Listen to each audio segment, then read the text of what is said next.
Hello दोस्तों, आयुष्मान भारत योजना एक हेल्थ केयर योजना है जो कि 2018 में इंडिया में लॉन्च हुई थी, जो कि भारत की अब तक की सबसे बड़ी हेल्थ केयर स्कीम है, जहां पे कार्ड्स के थ्रू लोगों को फ्री हेल्थ केयर प्रोवाइड करना का प्लान था। इनिशियली प्लान ये था कि 10 करोड़ लोगों को इसमें इन्वॉल्व किया जाए, 10 करोड़ फैमिलीज को। उसके बाद इस कार्ड को पूरे कंट्री को इन्वॉल्व करने का प्लान था।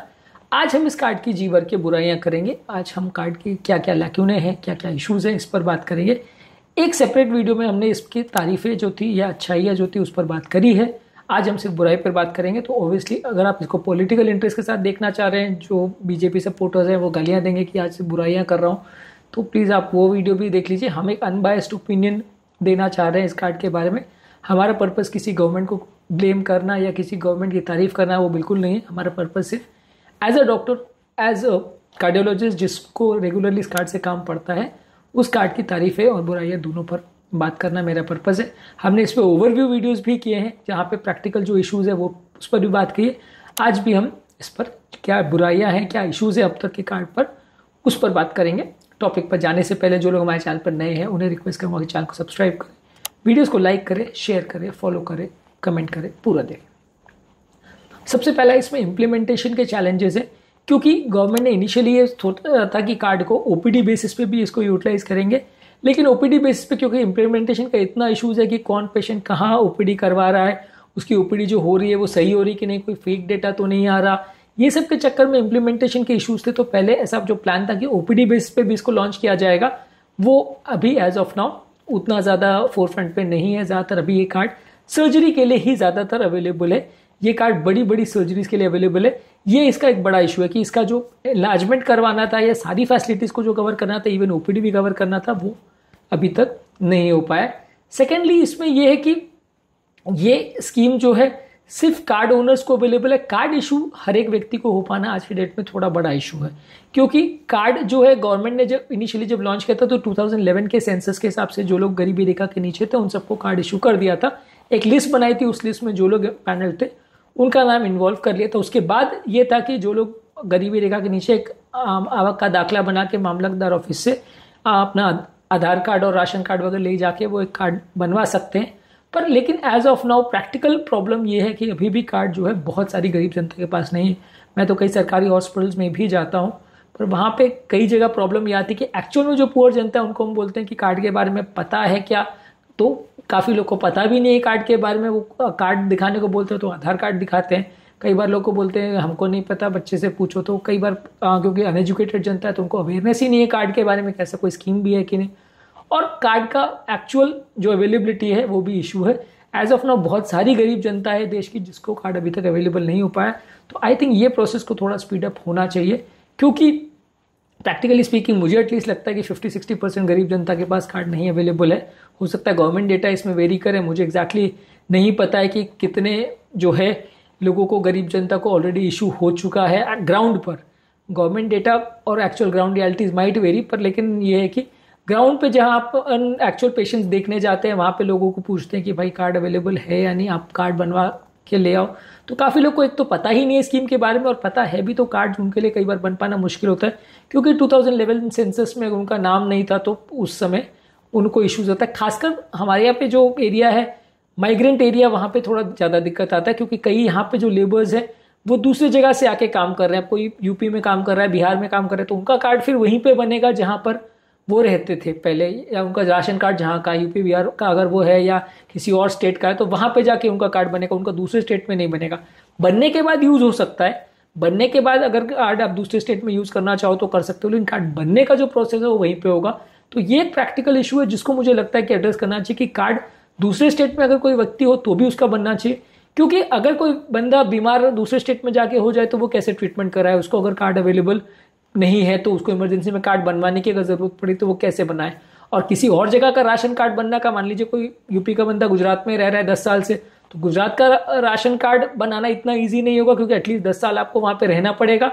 और उसके बाद भी कई बार प्रैक्टिकल इश्यूज आते हैं, तो वो राशन कार्ड भी कई बार इशू इतना इजीली नहीं हो पाता है।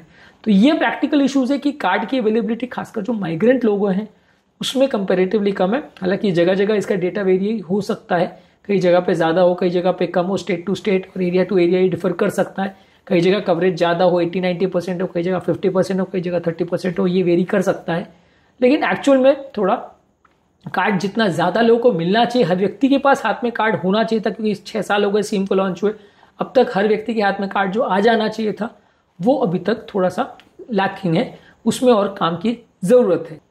इसके अलावा एक एडमिनिस्ट्रेटिव बर्डन है, क्योंकि इसमें कई कॉम्प्लेक्स रिसोर्सेज लगते हैं, काफ़ी ज़्यादा लोगों को और मैन पावर वगैरह लगता है, सब जगह इसके पोर्टल्स वगैरह बनाने पड़ते हैं, पेशेंट्स को हर जगह जगह जाके एनरोल करवाना, ये सारी चीज़ें बड़ा इशू है। तो इम्प्लीमेंटेशन करना इतने बड़े लेवल पे, इतनी बड़ी कंट्री है, ये एक बड़ा चैलेंज है। गवर्नमेंट ने इसको काफ़ी हद तक कोशिश करा है, लेकिन एज ऑफ नाउ अभी भी इसमें काफ़ी काम बाकी है। नंबर 2, इसमें जो स्टैंडर्ड्स जो ट्रीटमेंट का लोगों को मिलता है वो कई बार थोड़ा कम अच्छा मिल पाता है। हालांकि गवर्नमेंट ऐसा कोशिश करती है कि सबको अच्छा ट्रीटमेंट मिले, बेस्ट ट्रीटमेंट मिले, लेकिन सब जगह कई बार इसके इश्यूज आते हैं, क्योंकि इसमें कई बार क्या है, जो गवर्नमेंट की तरफ से जो पेमेंट मिलते हैं वो हॉस्पिटल के रेगुलर चार्जेस से काफ़ी कम होता है। इसमें क्या एक टोटल अमाउंट की कैपिंग है कि आपको, जैसे एंजियोग्राफी का ज़्यादातर हमारे हॉस्पिटल में भी 10,000 से 25,000 तक इसमें रेट्स होते हैं, तो गवर्नमेंट की तरफ से 4,000 रुपये मिलते हैं। अगर एंजियोप्लास्टी कर रहे हैं तो ज़्यादातर हमारा रेट्स लगभग 1.25 लाख, 2 लाख, 2.5 लाख, 3 लाख तक जाता है। गवर्नमेंट की तरफ से 80-85,000 मिलता है। बाईपास सर्जरी का चार्ज मान लीजिए 3.5-4 लाख जाता है, तो गवर्नमेंट की तरफ से 1.5 लाख मिलता है। तो अमाउंट में, प्राइस में जो कैपिंग है, इस वजह से कई बार हॉस्पिटल्स भी पेशेंट के प्रति एक थोड़ा सा नेगेटिव एटीट्यूड शो करते हैं, और कई बार ये है कि पेशेंट्स को उतना अच्छा फैसिलिटी नहीं मिल पाता जितना पेड पेशेंट्स को है। हालांकि गवर्नमेंट अपनी तरफ से इंश्योर करने की कोशिश करती है हर लेवल पर कि पेशेंट को सेम फैसिलिटी मिले और अच्छा केयर मिले। पेशेंट को बार बार फ़ोन करके भी पूछा जाता है, बाद में भी ऑडिट भी होती है। पेशेंट को अगर अच्छा फैसिलिटी या अच्छा वो रिस्पॉन्स नहीं दे रहा पेशेंट, तो हॉस्पिटल को ब्लैकलिस्ट भी किया जाता है। तो गवर्नमेंट अपनी तरफ से थोड़ा इस पर कोशिश कर ही रही है कि सब अच्छी फैसिलिटीज़ पेशेंट को मिले, लेकिन ये है कि ग्राउंड रियलिटी ये है कि क्योंकि हॉस्पिटल्स का पेमेंट्स का और इसका इश्यूज रहता है, तो इसलिए हॉस्पिटल जो है उनको सेम क्वालिटी ऑफ फैसिलिटीज़ जो है उतना अच्छा नहीं देते। और दूसरा ये है कि कई जगह पे ये भी इश्यूज आते हैं कि कई बार कोई हॉस्पिटल में फैसिलिटी किसी जगह पे है या नहीं है, वो भी बड़ा इशू आता है। क्योंकि अगर किसी एरिया में हॉस्पिटल्स जहाँ प्राइवेट के उतने बड़े हैं नहीं, वो एम्पैनल नहीं है, तो वो बड़ा इशू आ जाता है कि पेशेंट को फिर काफ़ी दूर जाना पड़ेगा वो ट्रीटमेंट करवाने के लिए, क्योंकि हर टाउन में हर जगह पे इसकी अवेलेबिलिटी आज के डेट में सब जगह नहीं है। कई शहर में कई हॉस्पिटल एम्पैनल्ड है, पर हर हॉस्पिटल एम्पैनल्ड है वैसा भी नहीं है। और हर सिटी में, हर टाउन में, खासकर छोटे टाउन्स में इसकी सब जगह फैसिलिटी नज़दीक में मिल जाएगी पेशेंट को, वो इतना ईजी नहीं है। तो वो एक बड़ा इशू होता है कि कई बार पेशेंट को एक पर्टिकुलर फैसिलिटी के लिए थोड़ा दूर भी जाना पड़ता है कि ये चीज़ मेरे नज़दीक के हॉस्पिटल में कार्ड में अवेलेबल नहीं है।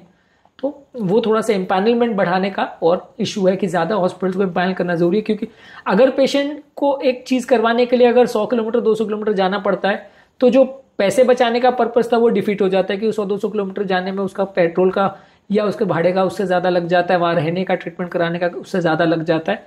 तो वो पर्पस डिफीट हो जाता है कि अगर पेशेंट को ट्रैवल ज़्यादा करना पड़ता है तो। इसके अलावा ये है कि इसमें ओवरऑल हेल्थ केयर कॉस्ट काफ़ी ज़्यादा इन्वॉल्व है। इस एक्सपेंशन अगर इस फील्ड को पूरे लेवल पर किया जाए, हर व्यक्ति को अगर इसमें इन्वॉल्व किया जाए, तो गवर्नमेंट पर फाइनेंशियल बर्डन बहुत ज़्यादा हो जाएगा, इसलिए इसको मैनेज करना थोड़ा मुश्किल है। जो एक्चुअल में इनिशियली ओपीडी बेसिस और ये सारी चीज़ों का भी जो कैलकुलेशन आया था, तो वो एक्चुअल बजट से बहुत ज़्यादा अमाउंट हो रहा है। तो शायद यही वजह है कि गवर्नमेंट इसको बहुत वाइड स्केल पर एक्सपैंड नहीं कर पा रही है because of financial issues. In due course of time शायद वो चैलेंजेस मेकअप हो जाएं और सबको एक कार्ड मिल जाए, ऐसा होगा। लेकिन अभी तो फिलहाल ये थोड़ा सा फाइनेंशियल इश्यूज इसमें बहुत ज़्यादा होते हैं, क्योंकि हर व्यक्ति की हेल्थ केयर सारी रिक्वायरमेंट्स अगर इसमें फुलफिल किया जाए तो बहुत ज़्यादा एक्सट्रीम बजट की ज़रूरत है, जो कि एग्जिस्टिंग जो हेल्थ केयर बजट इंडिया का है उससे ज़्यादा है। इसके अलावा कई जगह पे हेल्थ केयर प्रोफेशनल्स और जो वर्कफोर्स है उसकी भी शॉर्टेज है, क्योंकि बड़े सिटीज़ में और टाउन्स में तो ज़्यादातर सब चीज़ें मिल जाती है। छोटे टाउन्स और एरियाज़ में कई बार जहाँ पे जो अभी भी हेल्थ केयर जो है वो जनरल प्रैक्टिशनर्स और क्वैक्स चलाते हैं, ज़्यादातर जगह जो हॉस्पिटल्स अवेलेबल ही नहीं है, वहाँ पे फिर भी दिक्कत आती है, तो पेशेंट को ट्रैवल करना पड़ता है।